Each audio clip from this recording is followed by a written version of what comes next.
Question: are you a pet guy? Do you own a dog? Got 2 dogs, homie. 2 dogs. You got 2 dogs. So or 3 dogs actually. Yeah, I have 3. Oh wait, so you just forgetting a dog? You wanted? Yeah, because see, we ended up adopting. I just asked it. Hold on now.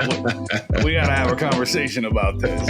How do you just randomly forget a dog? Listen, I have 2, and then last year we adopted my brother's dog. So I still consider that my brother's dog because that's his little homie. Okay. Dog's not able to stay in the house with their baby. Okay, I guess I'll give you I'll allow it. Yeah, until my brother says that that's my dog, then it's still his dog. So, but yeah, we live with 3 lovely puppies that are quite energetic. All of them are. The reason I bring this up, and I gotta vent a little bit, was dog poop everywhere. And all of some of my favorite like park places I like to go birding, and I'm like, I get it. People, you got pets. I have a dog as well. You just mentioned you have 3 dogs. So like, I'm not saying this as somebody that doesn't like love pets. That's why I want to start there. Like, I love animals. I love my dog, but I also respect the rules of the park, and I understand these natural areas are not just for my pet to do whatever it wants to do. That's right. I think there's this fine line of like, I love my dog and like letting dogs run free and be animals and all that good stuff, and letting them poop wherever they want to go, and running through during nesting area for birds, right? Coming up here in a few weeks, just letting your dogs run through. I've seen people literally proud of their dog chasing birds through the field. Oh yeah. I see it on the beach all the time too.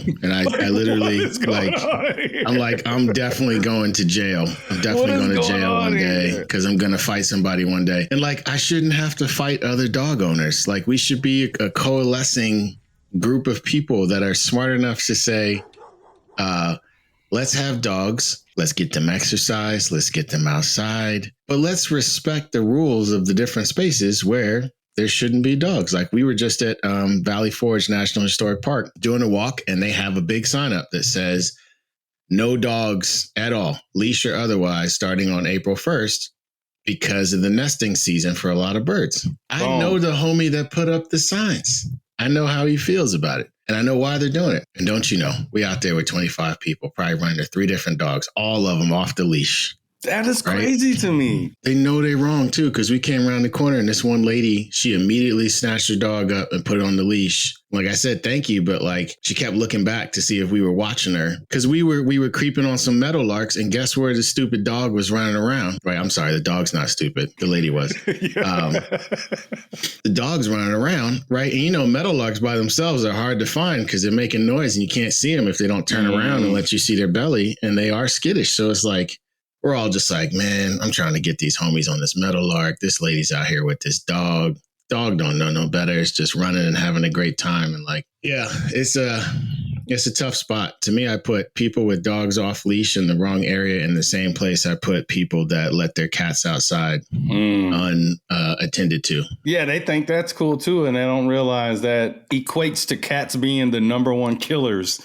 in the world. They don't realize. Oh, it's it's just my cat, but like, they literally kill for fun. Yeah, cats are cool, but like, little Fluffy don't need to be out there preying on the Eastern Bluebird box. Like, come on, Fluffy needs to be in the American house. Woodcocks, Yeah, like, it's just, it's not, there's still a lot of scientific communication, conservation education and communication, and just general scientific literacy that I think it needs to happen in some of these different communities, urban and suburban. So rural too. Yeah. My mom lives out in the middle of Idaho, and like, she's got it tough because people will literally drive onto her ranch and let cats go because they don't want to keep the cats anymore. So they'll just let them go near the closest farm, thinking that they'll just live on the farm and kill mice and everything will be fine. That's Her mom's crazy. got 7 cats that she's taken just this year to get spayed and neutered because people just keep dropping them on her ranch, and like, people are the worst, man. So for us, we start seeing the weather changing, and we start hearing new birds, and we're seeing new birds, and there are a lot of people out here that are seeing that weather changes. Oh, great. I get to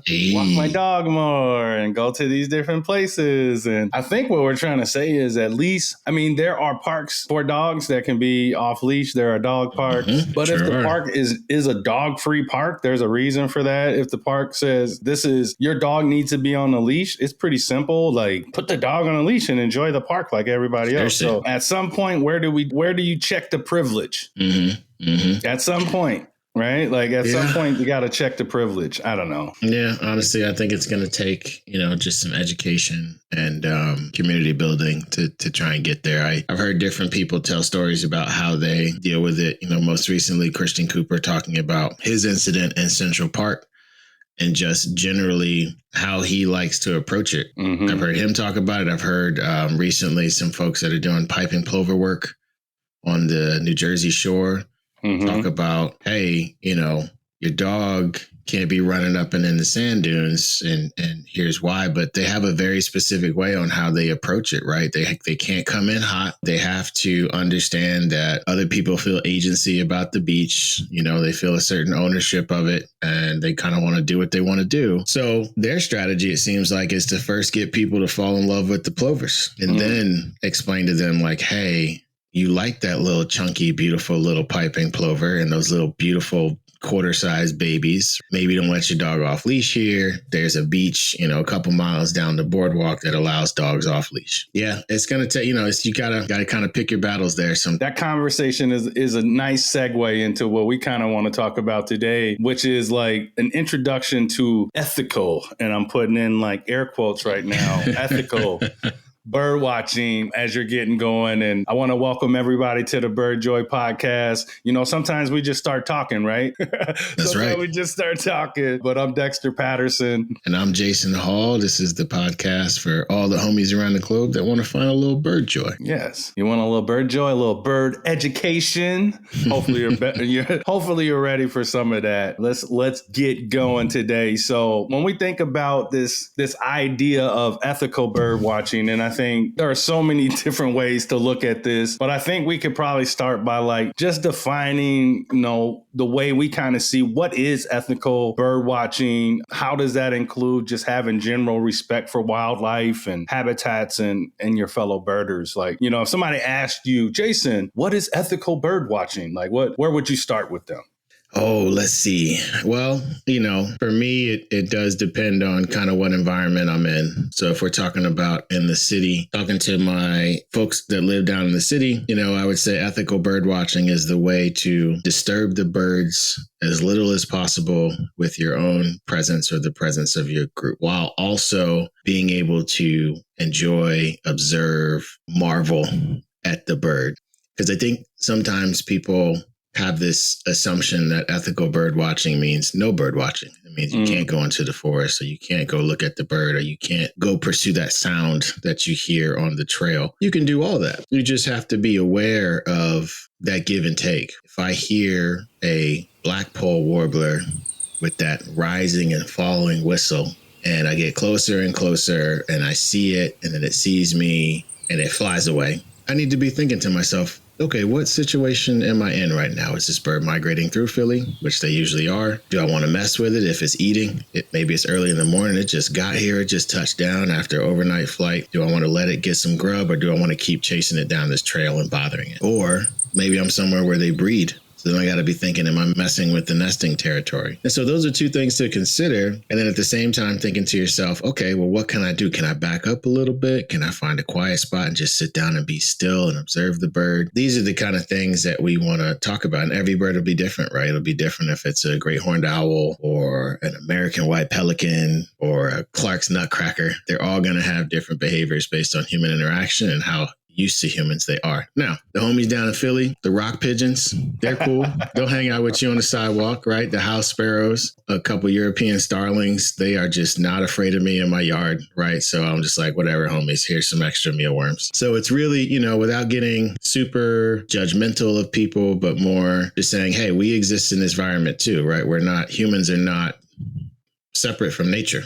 We're part of it, right? Although we build things and destroy land here and there, we are part of nature. So it's okay for us to find wonder and enjoy it and spend time with it. I love starting there. And it's just simply having that awareness that you share this space with this bird that is noticing me. If you can get to that point, I think that you're going to be, you're probably a lot further than a lot of other people. That's right. If you really sit there and think about it, said, you know what, I am sharing this space with this bird right now. If you're there, you are well on your way to being ethical in anything. I just say that, honestly, but especially when you're talking about ethical bird watching, it's just being cognizant of the fact that you share this space with this bird. That is a great way to start. That is an amazing way to start, because you're going to have a different appreciation for that bird than somebody that doesn't realize it. And we've talked about this in a previous episode, is like, once you start to pay attention, you don't realize like how many birds are actually around you. And then that next logical step is just be like, wow, I share this space with this beautiful creature. And once you have that, you're curious, you start to care a little bit. You kind of touched on this with the plovers, where it's like they're trying to educate people by getting them to care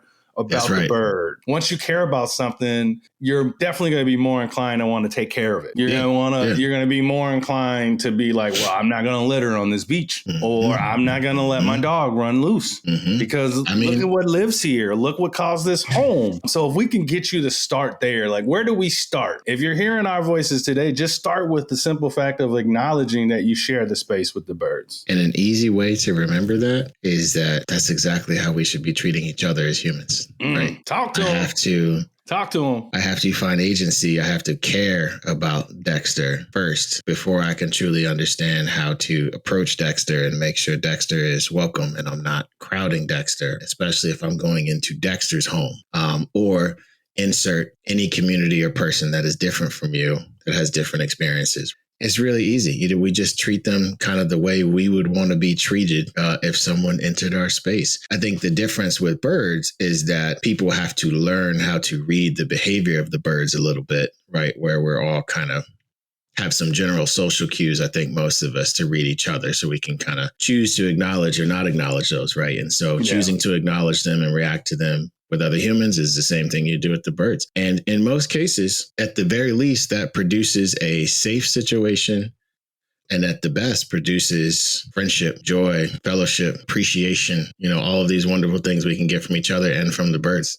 Yeah. And when we start to think about our activity and like how we act around the birds, one thing I would just say is like, look, if you see a bird that notices you, great. Okay, cool. Let's just start with like not chasing after it. Let's like start there. But like you can walk slowly in the direction that a bird maybe flew away. And you can observe this bird, and you're still on the designated trail. Stay on the trail and you can walk and observe the birds. I think that's really important. Obviously, if you see a nest or you see babies or anything, like that's different. Like back off, leave them alone. They're probably working really hard to feed them, like overtime to feed them and protect their nest from predators. And like they got a lot of things to be worried about. They don't need to be worried about us. Yeah, and if it's a yellow warbler, it's probably feeding a cowbird baby. So it's definitely working overtime. It's got a baby in a nest that's bigger than itself. And for folks that don't know, we kind of just. Yeah, for folks that don't know, the brown-headed cowbird is a parasitic nester. And on the East Coast, it preys on the nests of little yellow warblers. And the yellow warblers can't tell that the brown-headed cowbird laid its own egg in their nest. And so you get this really absurd scene over the summer of this overworked yellow warbler mom feeding this baby that is 3 times the size of her, because she doesn't know any better. And if she does, she's going to feed it anyway, right? Which more power to her, right? So you don't want to mess with that, regardless of the situation. And there's another thing, though, I want to ask you about, because it's quite a hot topic in the ethical birding space. And that is playback or playing tape.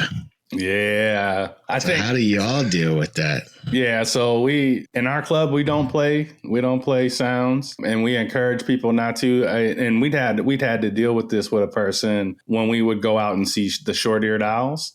Oh. And the guy was playing short-eared owl calls, trying to get the owls to come up. And we had to like go up to the person and be like, hey, no, this is not how we do this. And, I've seen people do it all the time, whether pileated woodpecker sounds and all these different things. And some people just don't know any better. I think I fall in the category of let's not trick the little birds if we don't have to. Yeah. You know, you can do a little like that.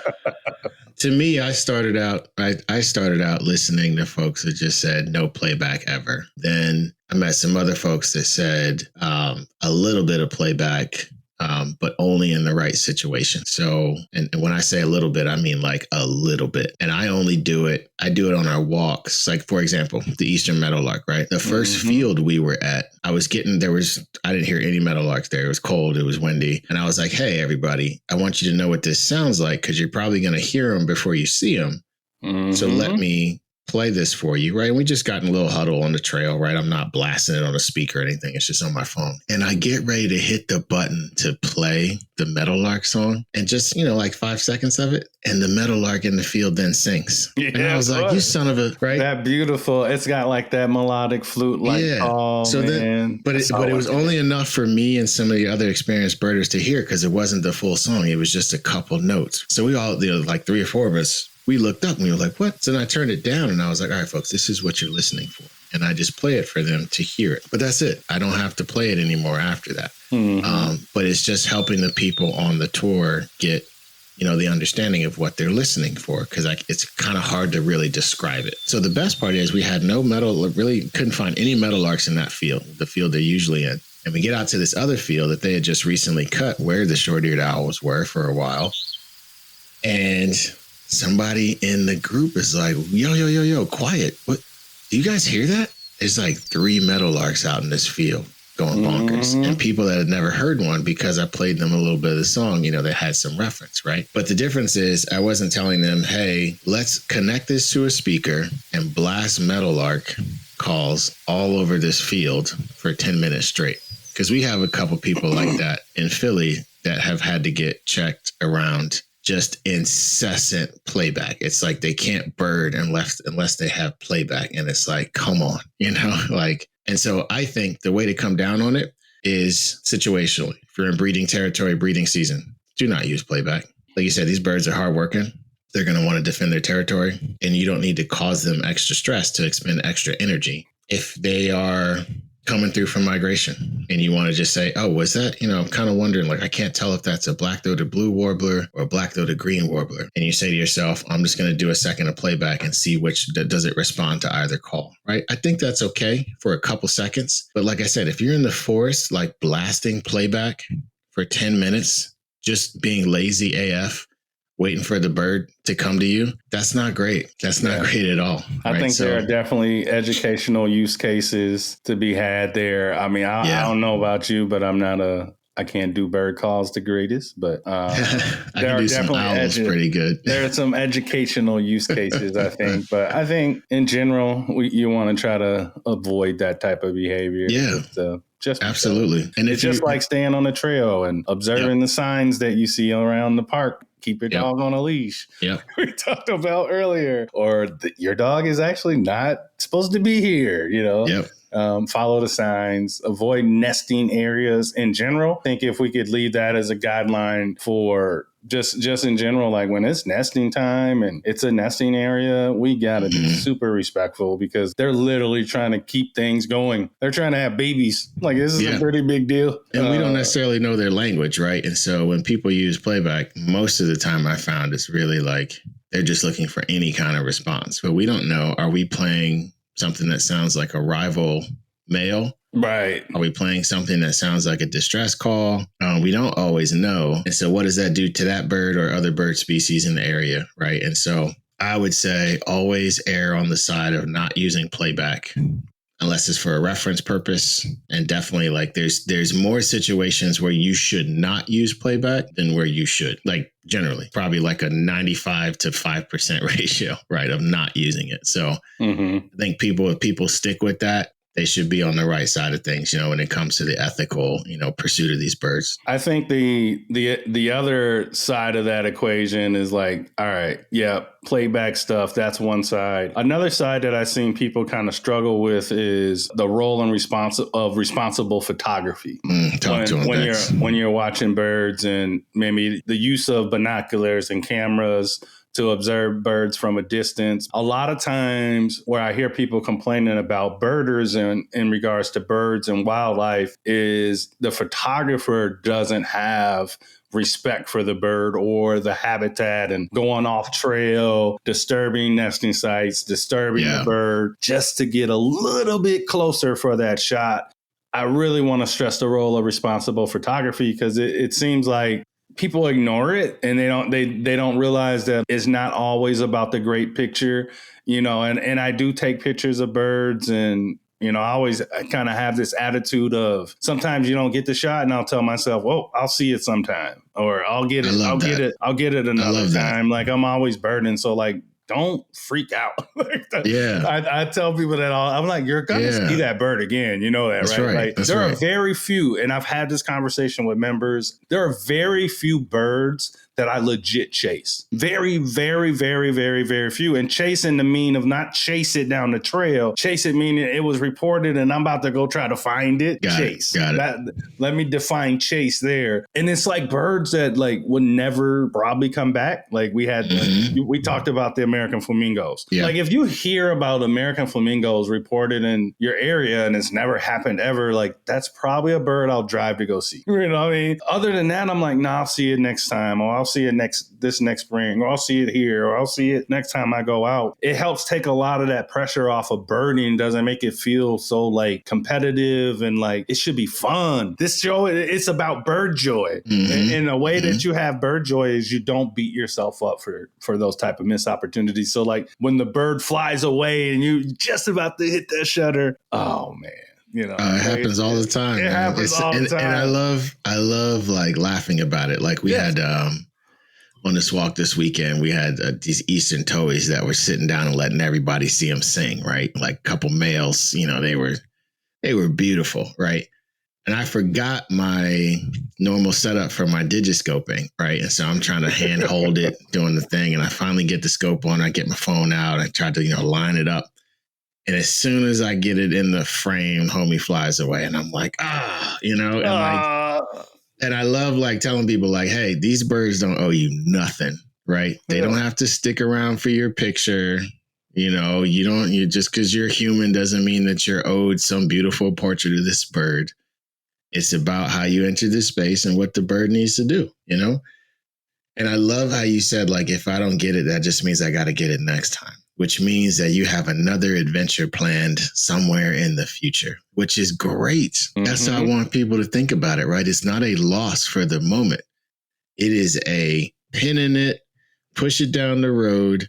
Now I'm going to have another shot at doing this, and I may get something even better than I ever thought. That's it right there. Right? That's the stuff. Like, I don't know how many times I've had conversations with people at events, like members of the club, where they're like, oh man, I missed the so-and-so bird. And then I'll break it down. But you saw this one and this one and this one. And then remember when this happened? And next thing you know, the whole conversation changes. That's right. You go from like, I missed this and I missed that to like, acknowledging that they seen all these different things. Yeah. Yeah. It's like if you had $1 and it was all pennies and you got 95 of those pennies, like, don't worry about the other 5. You get them 5, right? Yeah.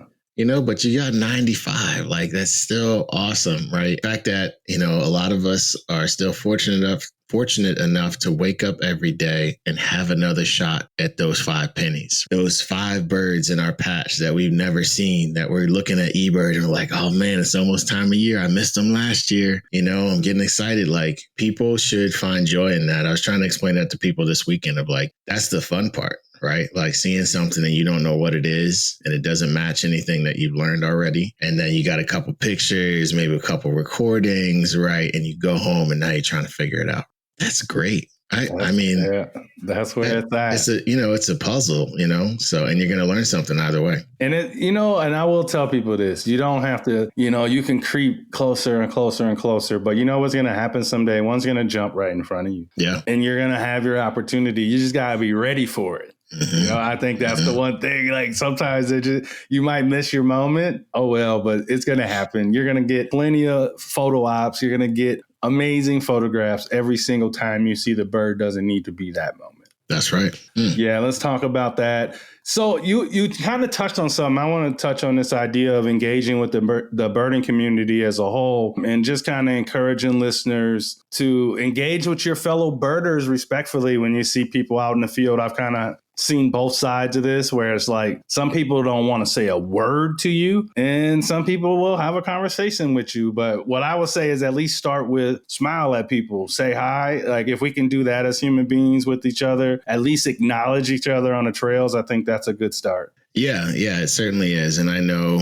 there are some, let's say, nuances to doing that if you're a person with black or brown skin. Mm-hmm. And so for me, when I'm out on the trail, I am a Black man, I have brown skin. I'm not a small person by any means. When I'm out on the trail, I try to make sure for my own safety that people see me as a birder as soon as possible. And I know that might sound weird for folks, right? But I try to make it evident. This is good stuff, right? Right. Like I try to make it evident that I have binoculars, right? If I'm not holding my binoculars, my hands are open. My fists aren't closed. My hands aren't in my pocket. And I try to make eye contact and smile with everybody I see, just generally because I'm that kind of person. But it's an immediate like, oh, this dude's out here looking at birds. So whatever they think when they see a burly, bald, bearded Black man in the woods, hopefully they get to a place of, oh, this guy's looking at birds. Another thing I'll do is like if I am looking at something in my scope and I can hear someone coming up the trail next to me, I'll keep looking at it in my scope because and then I'll look up from my scope and give a smile because that gives them an opportunity to say, hey, what are you looking at? And I love it. Boom, I got him, right? I got him. I'm like, I'm looking at this Eastern Towhee in this bush. You want to check it out? And they're like, I have no idea what that is, right? I'm like, well, check it out, right? And now, not that anyone deserves it, but for my own safety, I've taken a situation that could have been awkward or dangerous, and I've turned that person into, maybe an advocate, right? I love it. Or seeing me in the forest at least. So maybe the next time they come across a Black or brown person with binoculars in the forest, their first thought is not to clutch their pearls. Their first thought is, oh man, I wonder what they're looking at. What bird they looking at? Yeah, right? Yeah, I do. I take a similar approach, man. And people always ask me like the vibe that they see like in my videos and stuff. Like, is that really you? I'm like, yes, this is who I am. Okay. Like, that is like, how I roll. It's not just like a video. Like, yes, I am out there. Like, that's how I go bird. Very similar to you. Like, they'll see me in the binoculars and I'm smiling. In their mind, they're like, what is this? This dude is smiling. He's like really having a good time. And it kind of like, it takes people defenses down a little bit. And it does open up this windows of wonder. Yes. I love this idea of that. It's like, they're wondering like, what is making him smile so much? Like, why is he so happy? And then it's like, they see you and then like, it's almost like they can't help but ask you, what are you looking at? Or what are you doing? Or, I mean, that's a good human thing. That's right. That's right. And no matter who it is. And it's okay. I meet people sometimes that are like, well, you don't have to do that as a Black man. I'm like, what world are you living in? I do. I shouldn't have to, if that's what you mean. But I do, for my own safety and for the safety of others. If I'm out with a group of birders, and we're mostly BIPOC folks, I'm as a walk leader, and we don't talk about this enough, I'm looking out for who else is out there outside of my folks? Who else is going to see a group of Black and brown folks in the woods and have a problem with us, right? So I'm always looking to put myself in between my people and that situation in any way. I'm hoping that most of the people that are out with us can spend a great time birding because I'm trying to pay attention to like, all right, well, what's the best route for us to take? What else is going on in the park this week? We do have groups around Philadelphia that are let's say, not as welcoming to different cultures. And they do, they have the First Amendment right to do these demonstrations in different public places. So always have to look out for that. But I think going back to talking about how we wanted to interact with the birds, it's the same rule. Just be aware, try to treat others the way you want to be treated. And there are specific things we have to think about in Black and brown communities, and that is okay. We should be doing that, right? Until the point in which we don't have to anymore. Yeah. I mean, because it's going to happen. There are going to be instances where not everybody going to be happy to see you out there. Yeah, man, this morning. I would say, but the overwhelming majority of people are good. Those bad interactions that I've had, and I've had my fair share, the good just outweighs them so much. But I think it's really, really, really important to be aware of it. And I love that you brought up safety into this conversation today, because it's something that needs to be top of mind. It's something that we take into consideration with all the events that we throw, not because we feel like every time we go out it's going to happen. It's just because it could happen. It could. Yeah. And I think that's really important. And our people out there, new birders, people of color, people from underrepresented groups need to be aware of that. Like, yes, it's a possibility. It's kind of the world where we're at these days. Like, I mean, when you look at the politics of the world, and we will not get into politics. It's just the pulse, right? It's kind of like the pulse of the nation. And I try not to take that kind of stuff into nature, because I feel like that's where a lot of that stuff goes away for a lot of people, is when they're out, they're birding, they're in nature, they're doing that. Like, a lot of times people go there to get away from all that other crap. And sometimes those ideologies clash. They do. On the trail, and it's just real. I think, and we be bogus not to talk about it. That's right. I think we got to be honest with the people here.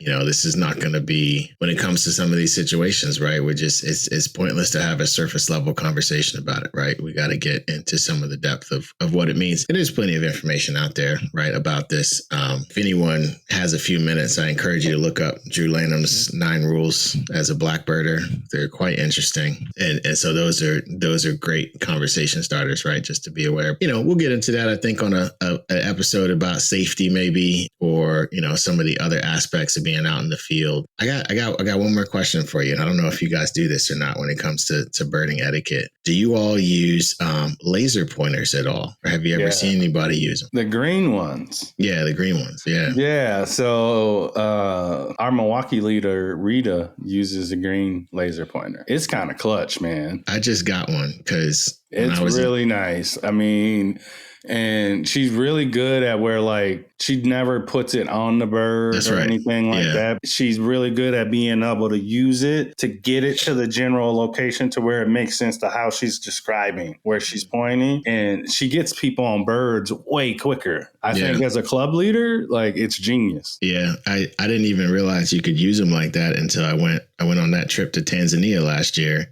And our guides had them, and it was great because they taught me the right way to use them. They were like, we never put them on the bird. It's always a green laser. And we just point. Like, I had one of my friends, George, it was his company that we went on the tour with. And he'd be like, yeah, it's, see my laser on this tree trunk? It's about 10 feet above my laser on this tree trunk. And like, really like showing me how to, and then the laser would go off, right? Once you're oriented to the space, you don't need it anymore, right? You don't have to keep circling the bird with it. So I just thought that was interesting because I keep forgetting to bring mine on my bird outings. and I just bought it like a few weeks ago, and I'm like so excited to be able to use it. And it would have helped this weekend trying to get some people on that Meadowlark, because that homie was like just singing his little heart out, and we could not find it. Dude, it had to be like 50 yards in front of us. And when it finally popped up, we all were like, man, we are idiots. Look at this thing. It was right there the whole time. So, yeah, I think laser pointers are cool, and it's interesting to just see how different people use them. But the ethical use of those is to never put them on the bird. The green lasers are the best. And once you have people in the area, turn it off, though. That's it. I think we might be looking into using them in Madison as well. Awesome. Rita's been using them in Milwaukee, and I think it's a great idea. Anytime Awesome, you can try to make those events, and our goal is to try to make birding as accessible as possible to as many people as possible, and being able to get people. So many times people like you be like pointing right at the bird, they still can't see it. Yeah. It's tough. It's tough, right? It's tough. If I have anything that I could use to make that easier for you, I am going to use it, especially if it doesn't disturb the bird. Let's go. Like I think they're great. Yeah, man. What was your bird nerd moment of the week before we wrap up here today?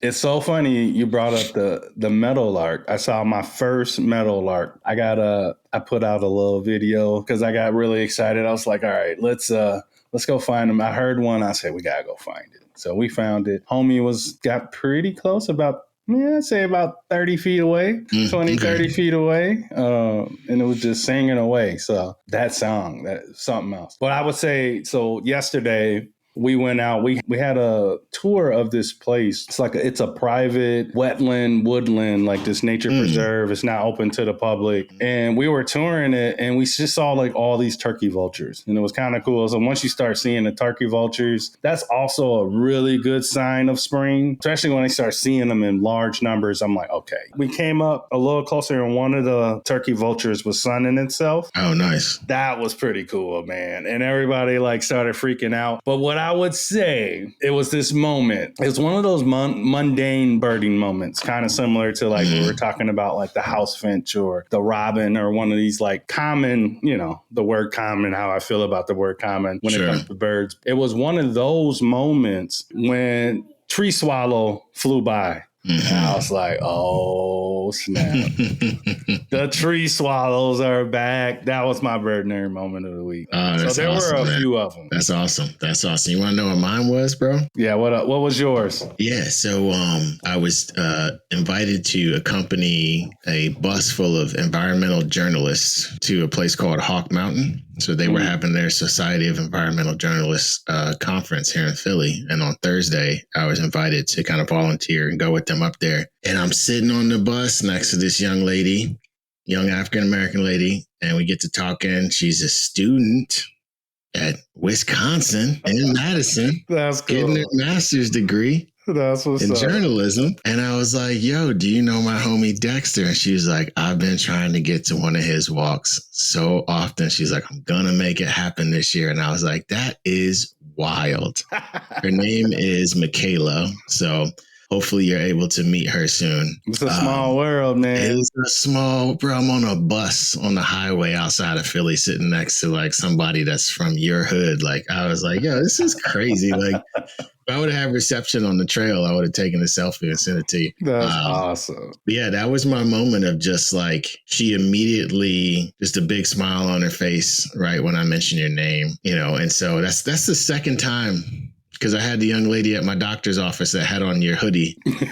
And I was like, yo, why is Dexter eating my lunch in my own town? Like, all these people out here know who Dexter is, But yeah, that was my moment, man. It just made me smile, just made me happy. And I was like, in my head, I was like, man, I can't wait for her to go out with Dexter so she can feel some of that bird joy in the town that she's in school. I think she was from Chicago. So I love it. Please come. We would love to have you. You looking for a place? Like you said, you're looking for a birding buddy, your bird person, like we talked about. Come on out. We always got something going on. This spring, probably going to be doing a lot of pop-up events too, where it's just like, because, we bird a lot more this time of year. So I think one thing that I don't know if you'll be doing, if you do this at all, but like, you about to go out somewhere, just kind of jump on the socials like, hey, I'm going to be here today. Anybody want to just join your boy on the trail, That's what I'm talking about. We'll be doing a lot of those too. Just kind of like, it's kind of cool because it's like some of our events, we got 15, 20, 30, 40, 50 people. But then you do like a little pop-up, you might have 5. And you get like this intimate, like, little walk with some of your peeps. So we do a lot of that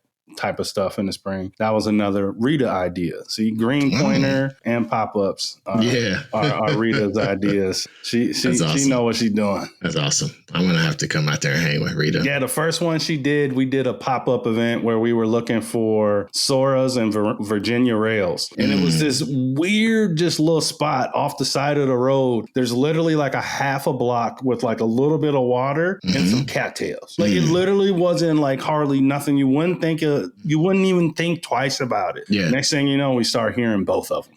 In this little bitty stretch. She's like, I don't know what it is, but they come here every year. And it's such this little small area, but we literally saw like 10. It was ridiculous. Yeah. That's crazy because the cackling from the Virginia rail is such a distinct thing. And then, and you can be out in the marsh and just hear a bunch of them just like yelling at each other. I feel like they're just cursing at each other from across the reeds. And they're so much smaller than you realize. They are. Like the little Soras, they run across and you like, the noise on them is so big. You think they're bigger. You think they are. Like they're so fast and you rarely see them, but like they're actually little bitty things. Yeah. So you go from like that cackling of the rail to the Sora with that descending whistle, right? It's like it's mocking you. Oh man, it's good though, because when you hear it again after not hearing it for so long during the winter or whatever, right? It's just a really beautiful.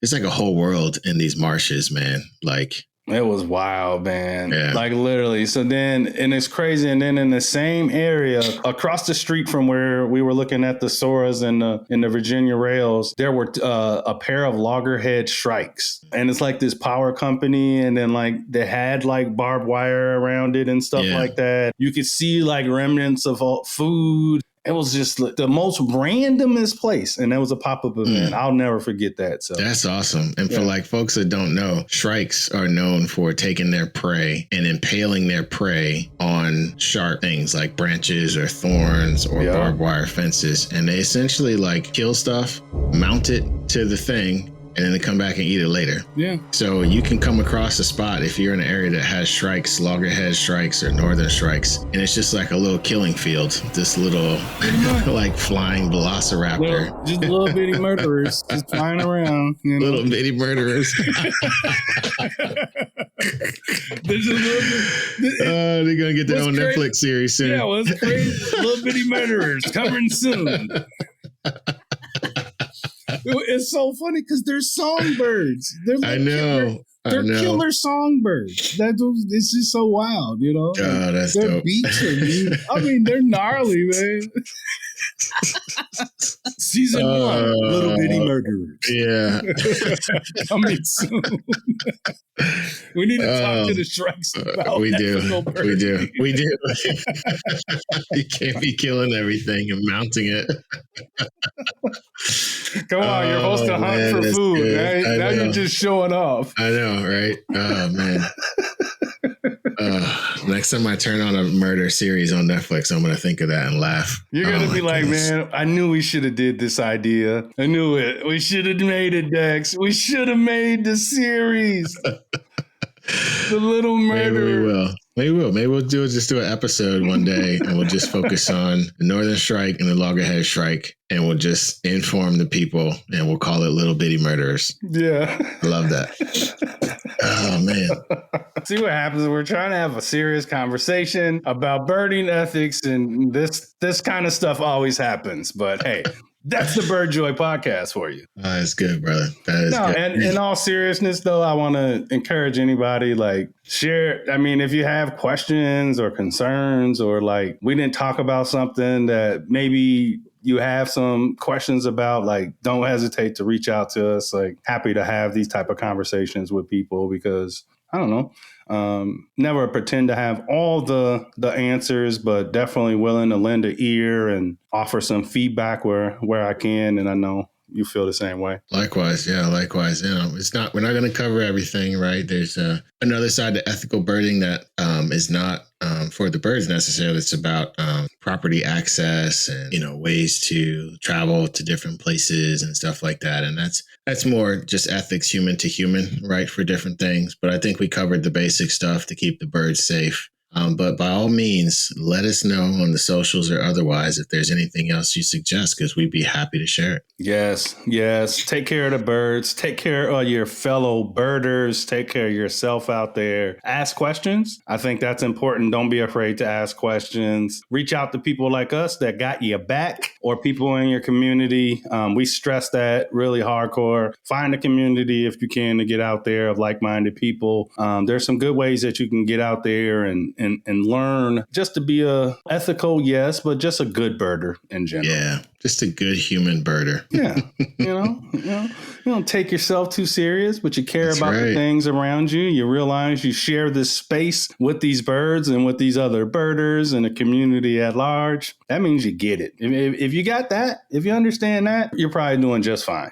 That's right. All right. Well, I want to thank you for joining us on the Bird Joy podcast. We hope you enjoyed exploring the world of ethical birding with us today. And until next time, homies, if you're interested in what's going on out in Wisconsin, what is the way to get in touch with the BIPOC birders out in Wisconsin, Dex? Yeah. I talked about potential pop-ups, but you could also check us out at bipocbirding.org, but also on our Facebook group. We're always posting pop-up events and creating Facebook events for what we got going on. We're also on IG and Twitter. Awesome. And until next time, homies, shout out to the In Color Birding Club, incolorbirding.org. We are heading into the meat of spring, and so check out our website and our socials, In Color Birding Club on Instagram and Facebook, and see what's going down. Come find some bird joy. Yeah. Please share, subscribe, and shout out the podcast to all your fellow bird nerds. Help us spread a little bird joy. It's been a good one. Peace, homie. Peace. Let's pour one out for the little murderers. The little murderers. I can't deal with you, bro. All right.